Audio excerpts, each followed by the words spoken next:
Morning guys.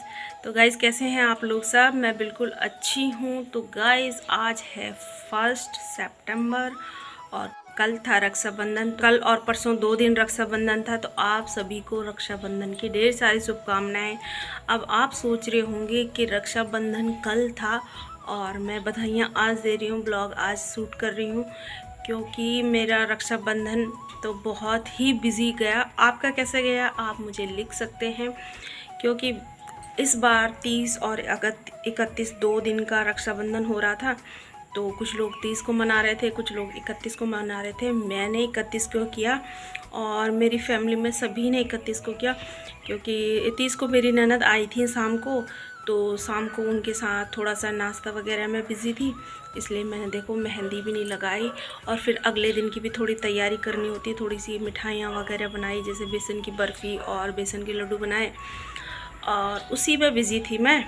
फिर कुछ चीज़ें होती हैं घर की, और रात के 11 बजे मैं फ्री हुई, वो सारी मिठाइयाँ वगैरह बनाने के बाद, खाना वगैरह बनाने के बाद। इसी कारण मैंने मेहंदी भी नहीं लगा पाई मैं। और पिछली बार तो मैं वहाँ गई थी अपने मायके में, तो वहाँ मेरी भतीजी ने मेरा मेहंदी लगा ली थी। तो इस बार तो देखिए मेरा हाथ भी बिल्कुल खाली खाली है। अच्छा, आप सोच रहे होंगे कि पिछले 1 महीने से मैं कहाँ गायब थी। तो गाइस ये डॉगी बोलने नहीं देता। जब लास्ट टाइम पे पुल टूटा था ना यहाँ पर, तब से अभी भी टूटा ही पड़ा है। दूसरा रास्ता उन्हें थोड़ा सा निकाला है, लेकिन वो रास्ता तो इतना ही बकवास है, क्या बताएं। मतलब वो 3 गुना बढ़ चुका है वो रास्ता, लेकिन फिर भी उसमें इतना जंगल टाइप का है, धूल होती है। जैसे लालढंग वाली रोड है ना, बिल्कुल वैसी ही फील आ रही है उस पर। और पिछले मतलब जब से पुल टूटा, उससे पहले भी मैं मायके नहीं गई थी, और जब से पुल टूटा तब से मैं गई नहीं। तो मैं कल रक्षाबंधन पे मायके गई थी, तो मुझे एक्सपीरियंस हुआ उस पुल के जो वैकल्पिक रास्ता है उस पर जाने का।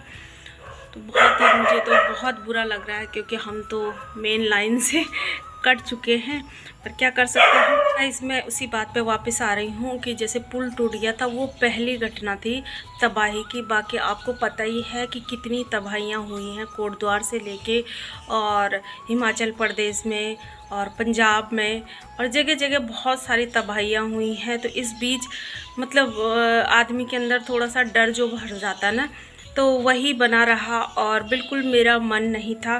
फिर एक कारण मैं ये कह सकती हूँ कि मेरा मन ही नहीं हुआ ब्लॉग शूट करने का। दूसरा ये कारण भी है कि आप लोगों के रिस्पांस बहुत बेकार आते हैं। सॉरी मैं ये बोल रही हूँ। मैं जैसे पहले भी बता चुकी हूँ, जब मैंने ब्लॉग स्टार्ट किया तो मैं ब्लॉगर को देखती थी, तो मुझे अच्छा लगता था ब्लॉग शूट देखना। तो फिर मैंने भी स्टार्ट कर रहा कि चलो हम भी करते हैं।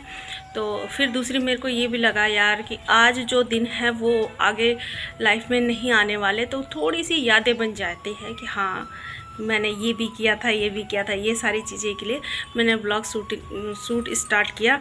लेकिन जैसे जैसे मैं करने लगी, फिर मेरा मन में ये भी थोड़ा लालच भी आ गया कि हाँ यार मेरे को भी कुछ लोग सुनने वाले हों।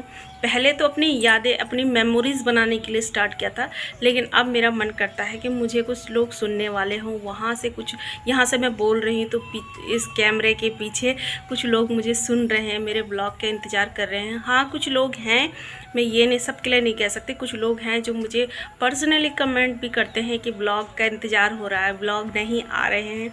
जितने भी लोग हैं, आप लोग मुझे व्हाट्सएप पे कमेंट ना करें, बल्कि मेरे यूट्यूब चैनल पे कमेंट करें। क्योंकि ऐसा होता है जब लोगों के कमेंट नहीं होते, लाइक नहीं होते, तो यूट्यूब भी रिस्पांस नहीं देता उस ब्लॉग वीडियोज़ को।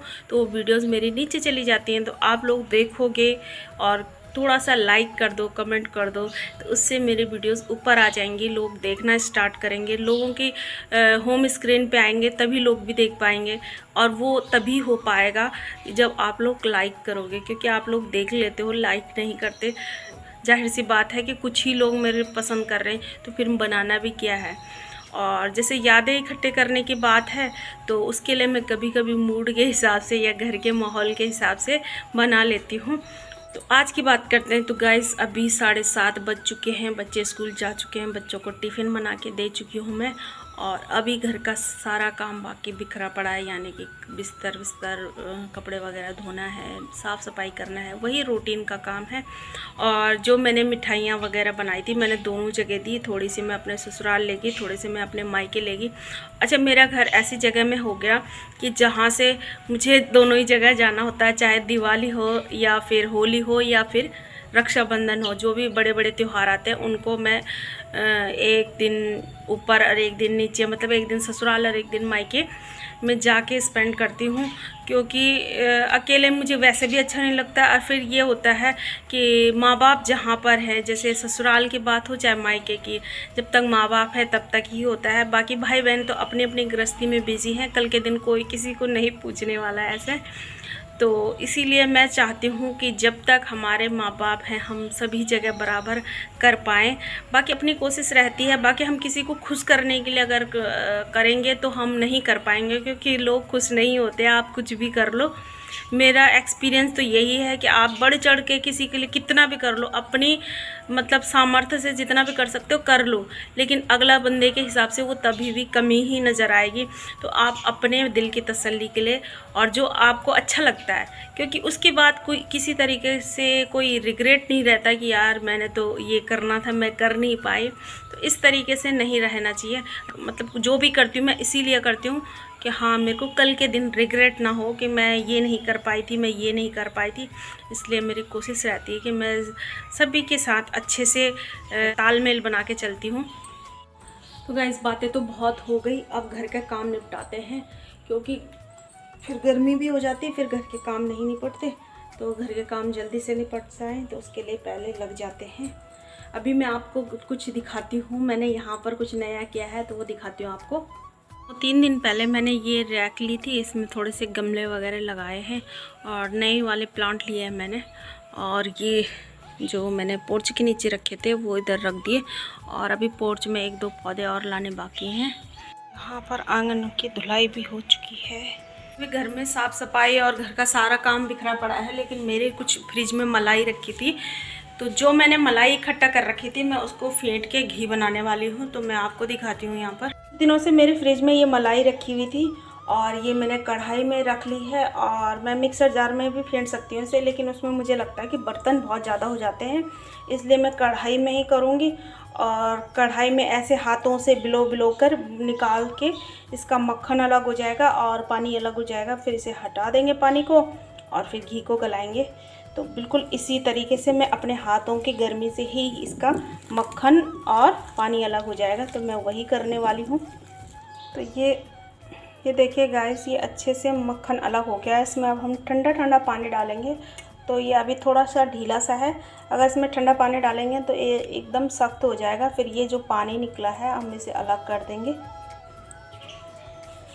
ये ठंडा पानी डाल दिया है मैंने इसमें, और ये देखिए ये धीरे धीरे जमने स्टार्ट हो गया है। और फिर इस पानी को अलग कर देते हैं, मक्खन को अलग कर देते हैं। और देखिए ज़्यादा बर्तन भी गंदे नहीं हुए, बस एक ही कढ़ाई में सारा काम हो गया। ये मैंने 2 बार ठंडे पानी से अच्छे से धो लिया था, इसका मक्खन अच्छे से ये देखिए बन गया था। तो अब मैंने ये गैस पे चढ़ा लिया है और अब इसका घी बनाएंगे। तो पहले थोड़ी सी तेज़ आंच में रख देते हैं इसे, फिर आंच को लो मीडियम पे छोड़ के अच्छे से इसका ध्यान रखते हुए, ये जल ना जाए तो ये भी ध्यान रखना पड़ता है। क्योंकि इस घी बना के मैंने इस छोटे से डिब्बे में रख लिया है, और ये बंद कर देते हैं। और मैं नाश्ता करने वाली हूँ, कल का ढोकला बचा था तो मैं इसी को खाने वाली हूँ। यहाँ पर बनाई है मैंने मूंगफली और नारियल की चटनी। पता नहीं कौन सा कॉम्बिनेशन बनाया है मैंने, ये भगवान जाने मुझे खुद नहीं पता। नारियल की चटनी के साथ खाने वाली हूँ मैं ढोकला। अभी दोपहर के 11 बज चुके हैं और क्लीनिंग भी हो गई है मेरी, यानी कि बर्तन भी धुल दिए और झाड़ू पोछा भी कर दिया, कपड़े भी धुल दिए, और अभी नहा भी चुकी हूँ मैं। और मेरे को याद आ रहा है कि मैं अभी दूध लेने जाना है मुझे, सुबह गई नहीं मैं, तो अब मैं पहले दूध लेने जाती हूँ और उसके बाद बनाएंगे दोपहर में लंच। दूध लेके भी आ गई हूँ मैं, और पसीना देख सकते हो आप मेरे पे कितना पसीना आ रहा है, क्योंकि बाहर बहुत तीखी धूप लगी है। जितनी बारिश हुई उतनी तीखी धूप भी लग रही है अब। और अब बनाते हैं दोपहर के खाने की तैयारी करते हैं अब। और दोपहर के खाने में बना रही हूँ मैं कद्दू के पत्ते की काबली। आज का ब्लॉग का एंड में यही करने जा रही हूँ। मिलते हैं नेक्स्ट ब्लॉग में। और अगर आप मेरे को कंटिन्यू ब्लॉग में देखना चाहते हैं तो प्लीज़ लाइक और कमेंट करना ना भूलिएगा। मिलते हैं किसी नेक्स्ट ब्लॉग में, तब तक के लिए आप अपना और अपनी फैमिली का ध्यान रखिए। Okay bye guys.